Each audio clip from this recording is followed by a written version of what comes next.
For 30 breathless seconds, the backyard in Queen Anne felt like a courtroom.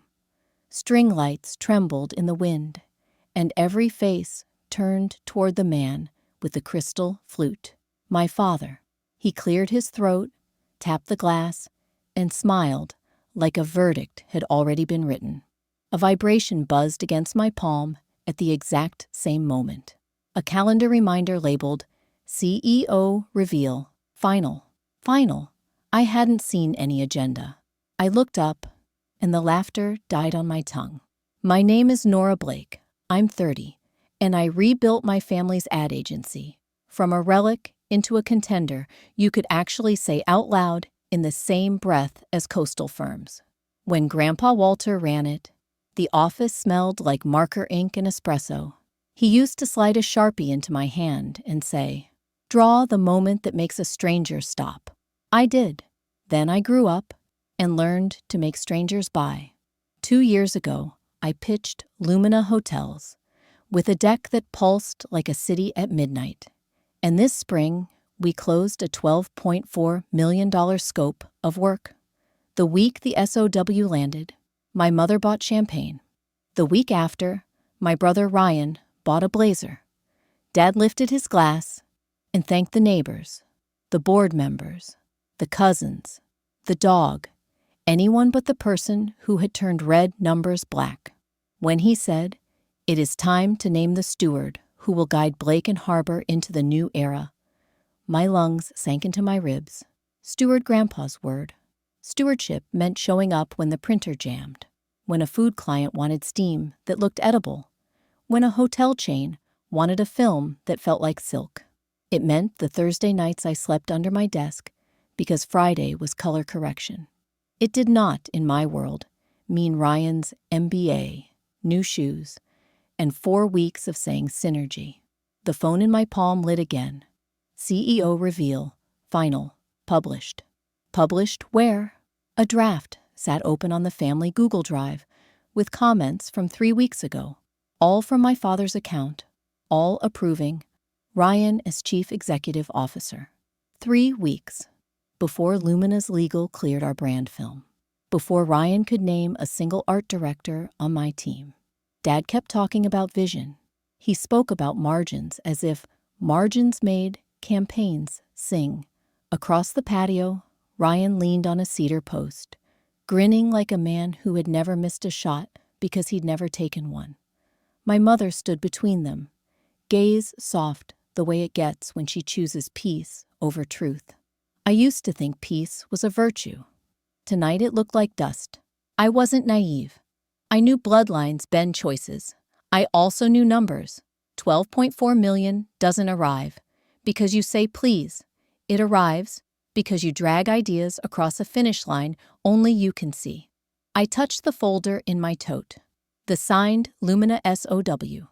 The schedule for the flagship film.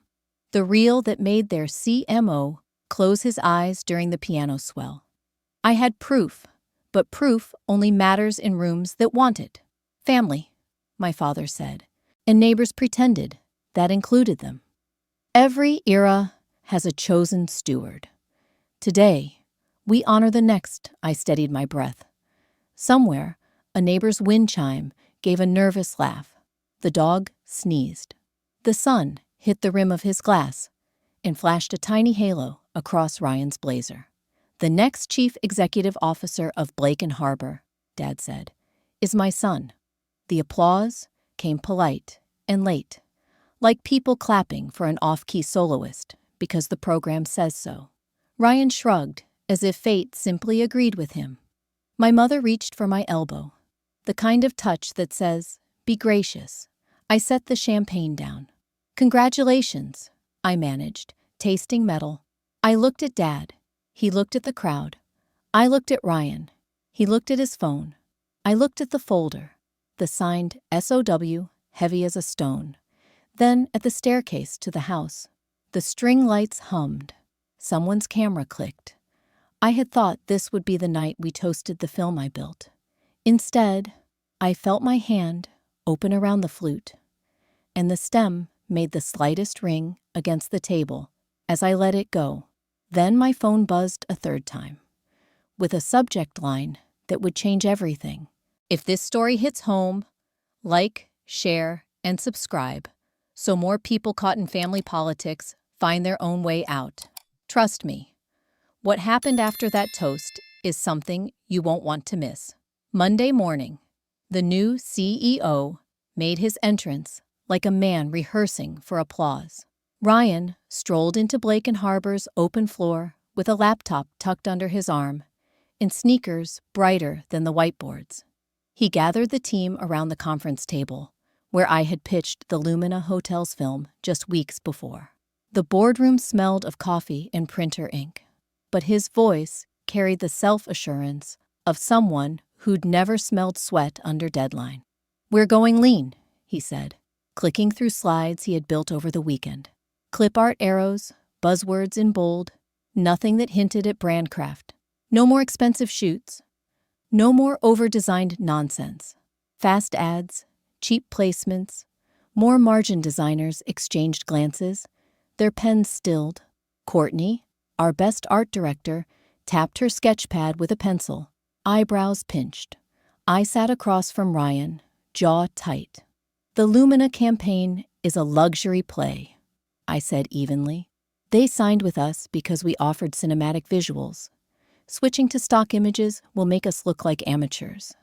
He leaned back, smiling like he had just solved world hunger. "Trust me, Nora. Business school teaches efficiency. Clients don't care about art. They care about numbers." His words landed like static in a room built on color and sound. That afternoon, he slashed the budget for our flagship film, replacing the production crew I'd handpicked with a cut-rate freelancer team. He cut the premium print order, too, swapping the heavy stock for bargain bin paper. By Tuesday, my phone buzzed with a vendor call. "Nora, what's going on?" Donna, our supplier, asked. "Your brother just downgraded your order. The paper will crease like grocery ads." My stomach sank. I promised her I'd check, though I already knew. Plot twist. While combing through procurement records, I saw an entry Ryan had approved. Dinner with the low-cost supplier 2 nights before the party. He'd lined up the downgrade before he was even announced CEO.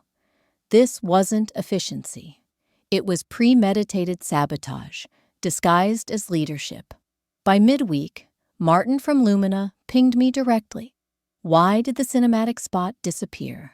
His subject line burned. The contract we had signed was explicit. TV and digital film at a luxury standard. I typed a careful reply, stalling for time, but I knew our margin for error was thinner than the paper Ryan had ordered. I pulled Courtney aside. We sketched alternate layouts on napkins, whispering like conspirators. "If we rebuild the film on our own time," she said, "we might keep the client." I wanted to nod, to say yes, to be the savior again, but part of me bristled. Why was I cleaning messes someone else created? Was loyalty strength, or just another trap? That night, I stayed late, the office humming, with the low buzz of vending machines. My phone lit up again, another calendar alert I hadn't set. Deliverables review, draft canceled. Canceled. I opened the file. Ryan had removed my storyboard entirely and replaced it with 3 slides of stock hotel photos pulled from the internet. One even had a watermark still visible. My throat went dry. This wasn't just incompetence. It was erasure. I snapped the laptop shut, the hum of the machines suddenly louder than my pulse. The signed SOW sat in my tote, proof of what the client expected, proof of what we were betraying. I thought of Grandpa's word, stewardship. Stewardship didn't mean covering up a fraud. It meant protecting the work, even if it cost you comfort. I reached for my phone, thumb hovering over Martin's number, when a message appeared from an anonymous account. "Check your brother's Slack export. He's not just cutting corners, he's selling your deck." The vending machine buzz stopped. Or maybe it was my heartbeat. The anonymous message sat on my screen like a loaded question. Check your brother's Slack export.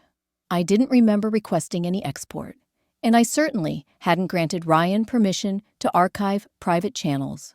But when I opened our admin panel, there it was, a recently generated workspace export with his credentials stamped across the request time. Saturday night, 2 hours after the backyard toast. I downloaded it to a secure drive and unzipped the file. Folders bloomed across my screen. DMs, channels, attachments. The names felt intimate, like opening dresser drawers you don't own. I clicked into Number Lumina Film, our most guarded channel, where Courtney and I had uploaded reference boards, camera specs, a pre-viz reel timed to a piano score. Then I saw a thread I didn't recognize, a forward to an external email address with a rival domain in the handle. He hadn't just copied, he had packaged it. The file name told the whole story. Noradec_V6 _for_pitch.pdf. My chest tightened. Theft, masquerading as leadership. I scrolled further, a private DM from Ryan to an unknown contact. We can replicate her look with stock, keep costs down. If this lands, I'll fold you into a retainer. My vision pixelated at the edges. Fold you into a retainer. As if my team's craft were a coupon code. I needed air.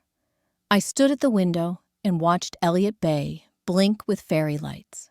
Grandpa used to say the water tells you who you are. Calm if you're honest, choppy if you're lying. The bay looked furious.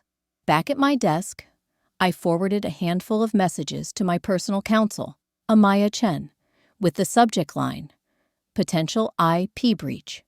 She called within minutes. Walk me through what you have, she said. I did, measuring each word. 2 issues, she replied. Trade secret misappropriation and unauthorized export of proprietary work. But there's exposure for you, too, if the client thinks this chaos is internal, and you're a party to it. You need to either escalate formally to the board with a documented objection or step away. Step away, I echoed, the words tasting like gravel. I had spent years building a bridge. Now the safest move might be to burn it before they used it to drag me under. Courtney knocked, a shadow in the doorway. You okay? She asked. I turned the laptop so she could see the file names. Her hand flew to her mouth. He pitched your deck to Meridian Hotels, she whispered. That's Lumina's top competitor. She swiped at a tear, then straightened. Say the word, and I'll walk. I wanted to say it. I wanted to scream it. Instead, I breathed. Not yet, I said. We do this clean. We protect the work. I compiled a memo, timestamps, export IDs, the forwarded files, Amaya's preliminary notes. I added a single sentence at the top. I object to any use of my creative materials for non-Lumina pitches, and any degradation of deliverables that violates the SOWI CC'd the board email, legal at, and my father. My finger wavered above send, then pressed. The reply came from Dad first, clipped and corporate. Received. Let's discuss Friday. It was Wednesday. Time enough for a thief to finish the job. Ryan's email arrived a moment later. You're overreacting. Stop grandstanding and stay in your lane. My lane was the lane he'd merged into without a signal. Martin from Lumina pinged again. Seeing inconsistent creative across your channels. Are we aligned? That word, aligned, felt like a thin rope over a canyon. I typed back, we will be. Give me 48 hours. Amaya called once more. Nora, if you stay, document every safeguard. If you leave decisively and with counsel. No midnight fixes that make you the invisible janitor for their mess. Understood? I closed my eyes. Understood. That night, I drove to the office with a box of plain folders and my sketchbooks. The building was quiet, the kind of quiet that hears your intentions. I packed my personal materials, took photos of my workstation, and slid the Lumina SOW into a separate envelope. Courtney texted, "Whatever you choose, I'm with you." I typed back 3 words. Not tonight. Tomorrow. On my way out, the lobby TV flickered to a local business segment. The anchor smiled. In agency news, Meridian Hotels is rumored to be exploring a bold new rebrand. The B-roll cut to a mood board I knew too well. My neon on velvet colorway, my city at midnight split frames. I stopped mid-step, pulse thrumming at my temples. The segment ended with a teaser. Exclusive interview with Meridian's creative partner. Tomorrow at 9 a.m. The partner's name rolled across the ticker, letter by letter, and my hand tightened so hard around the envelope that the paper bent. Morning sunlight broke through my blinds, like it was mocking me. I had barely slept, still hearing the anchor's voice looping in my head about Meridian's exclusive partnership. By now, Ryan was probably strutting into a studio with my stolen deck, ready to parade my vision as his own. The thought made my stomach knot, but I couldn't let anger write my next move. I needed leverage, not another scene. That was when my inbox pinged. The subject line read, "From the desk of Walter Blake's attorney." My grandfather had been gone 6 years, but his lawyer still handled estate records. I opened the attachment with trembling hands. It was not a bill or routine update. It was a sealed memorandum dated the year before Grandpa died. The title at the top said, "Succession Criteria." For Blake and Harbor. My pulse raced. He had drafted conditions for leadership long before any of us argued about titles. The words were crisp, indeliberate. The successor must demonstrate stewardship, proven by sustained client trust, creative authorship, and team leadership for at least 5 years. Stewardship, Grandpa's favorite word. Not degrees, not last names, not politics, documented stewardship. I read it again and again, realizing each line disqualified Ryan and validated me. I met every condition. Grandpa had seen me all along, even if my parents refused to. I sent the file to my attorney, Amaya, with a single question. "Does this hold?" Her reply came within minutes. "If it is authentic and attached to estate documents, yes, this is binding." My chest tightened. For the first time in weeks, I felt more than rage. I felt clarity. All those nights doubting whether I mattered, suddenly met with proof that I was never invisible. Just as I processed the weight of it, another notification appeared. A board session had been scheduled for the afternoon. My mother's name was listed as the organizer. She never called meetings without Dad. The description said, "Leadership alignment." That word again, alignment, like a sticker slapped on a crack to stop it from spreading. I arrived at the office with the memo printed and tucked inside a leather folder. May, my mentor, met me in the lobby and whispered, "This is your moment, Nora. Do not flinch." I nodded, though my stomach twisted with the anticipation of war. The boardroom was dim, blinds half drawn, the skyline cut into fragments. My father sat at the head of the table, his expression unreadable. Ryan sprawled 2 chairs down, phone in hand, arrogance unshaken. My mother stood near the window, arms folded, her voice calm when she finally spoke. "We need unity. Ryan has vision, Nora has execution. The company needs both. I propose Nora stay on, reporting to him. Peace, not chaos." The word peace clanged in my head. Peace meant silence. Peace meant pretending betrayal was cooperation. I opened the folder and slid the memo across the table. Grandpa did not believe in peace at any cost. He believed in stewardship. This is binding. Ryan does not qualify. My father's jaw tightened. Ryan scoffed. "Old papers don't override board decisions," he sneered. I leaned forward, steady. Old papers created this company. Without Grandpa's word, there would be no Blake and Harbor. The memo lay on the table like a judge no one had invited, its seal glaring under the fluorescent lights. Silence pressed in until my father's phone buzzed. He checked the screen, and the color drained from his face. Ryan leaned over to read, his smugness vanishing in an instant. I caught a flash of the preview text. Urgent Meridian interview pulled. Questions of intellectual property breach. All at once, the power shifted. Every gaze swung to Ryan. My mother turned from the window, her face pale. The silence stretched, heavy and charged. For the first time, Ryan had no smirk, only clenched fingers around his phone. I felt calm wash over me. But I knew this wasn't victory. It was a fuse, burning fast. Because if Meridian's suspicions reached Lumina, the $12.4 million contract I had secured could vanish overnight. And I knew exactly who they would try to blame first. The boardroom dissolved into whispers after the Meridian news. I stared at Ryan, who shifted in his chair for the first time since he had been crowned CEO. My father rubbed his temples as if he could erase the scandal with his fingertips. My mother avoided my gaze, her wine-soft voice from the party still echoing in my head. It's what's best for the company.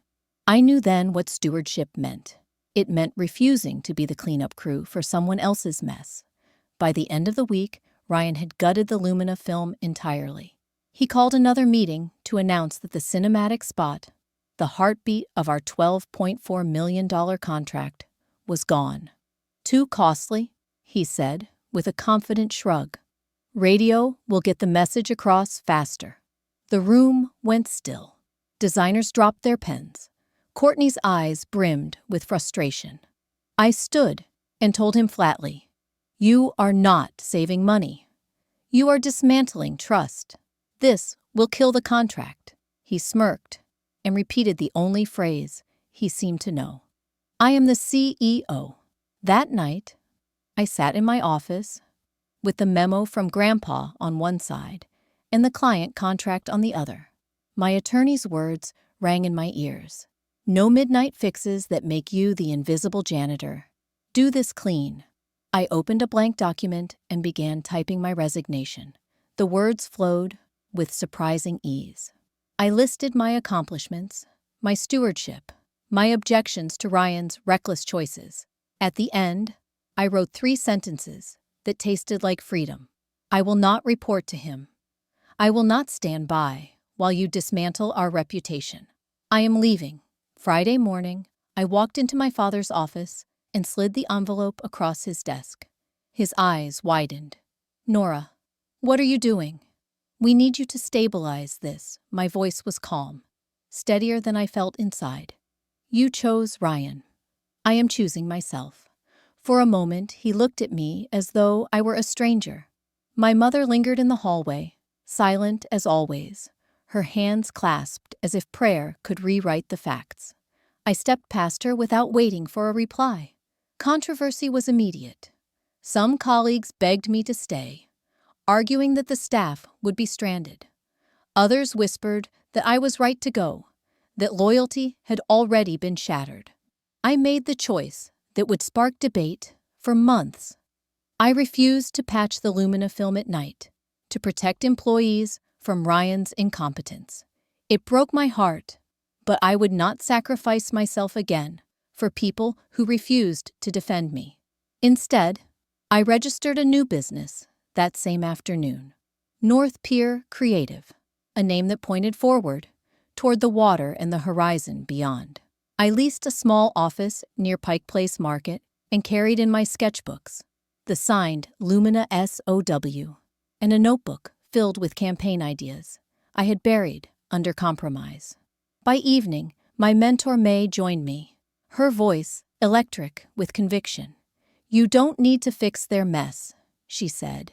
"You need to build your own." Plot twist arrived quicker than I expected. Martin from Lumina called me directly. His voice was sharp but curious.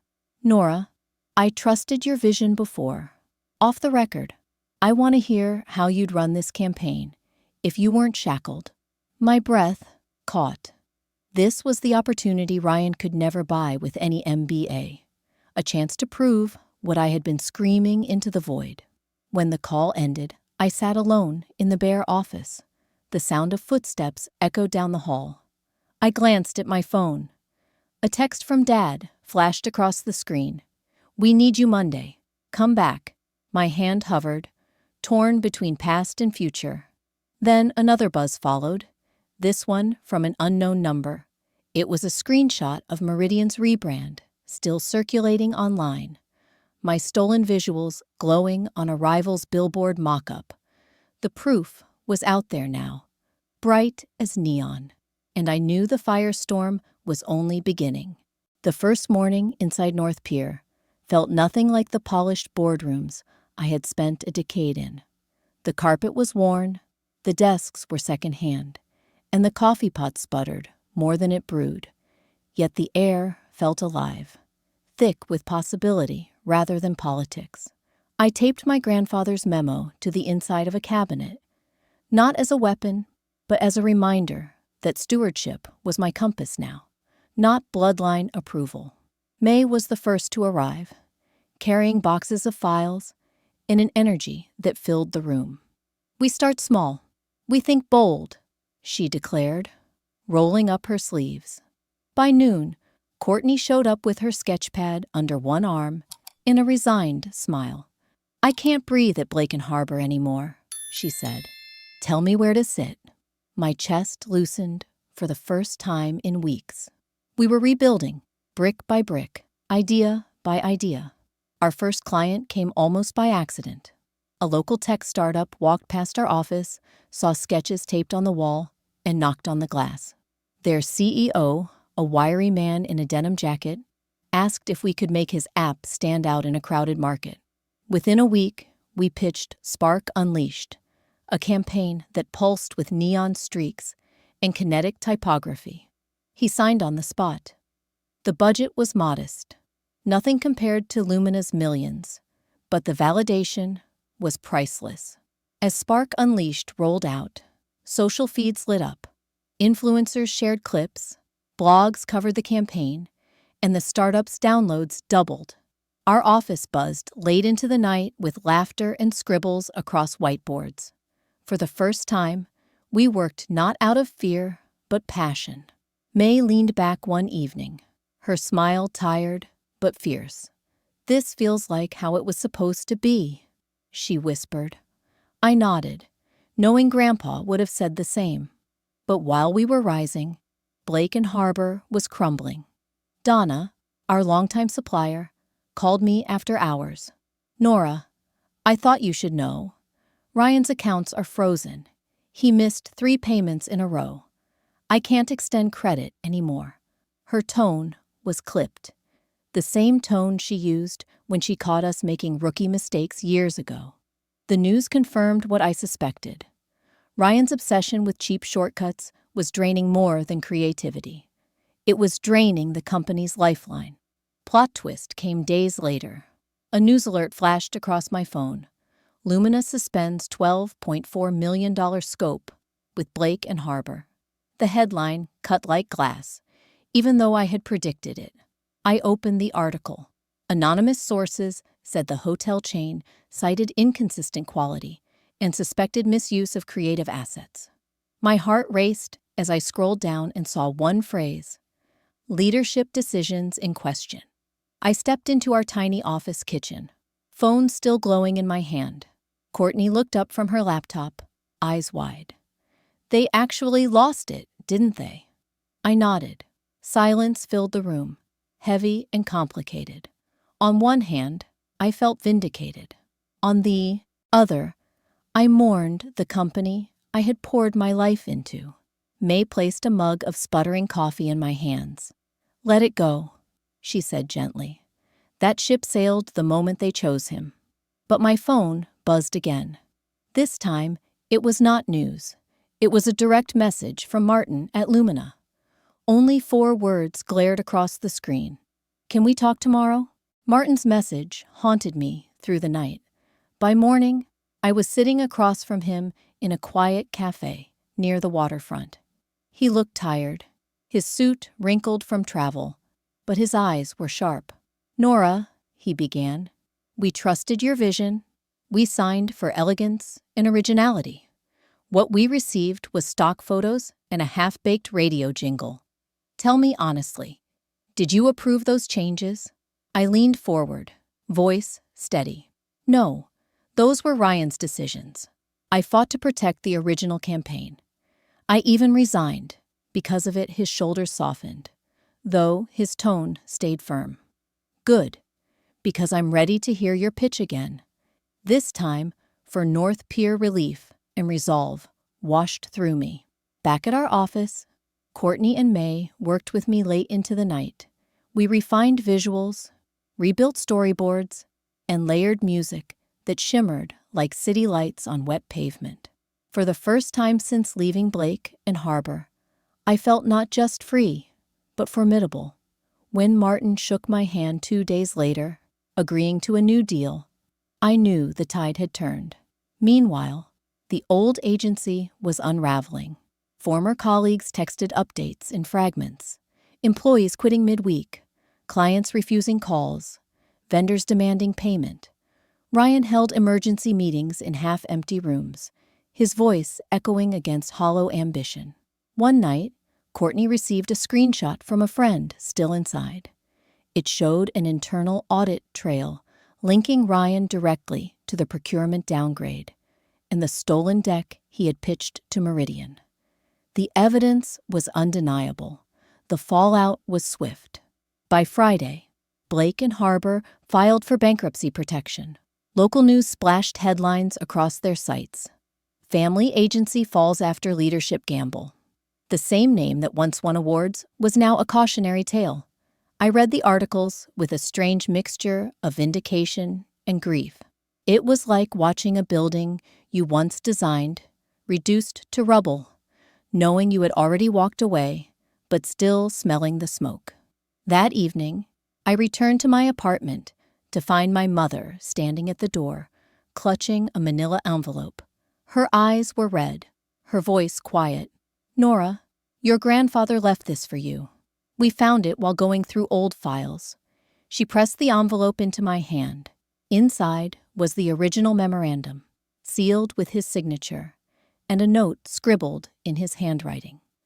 "For the one who carries the work, not just the name." My throat tightened. Proof of everything I had known in my bones, now written in his hand.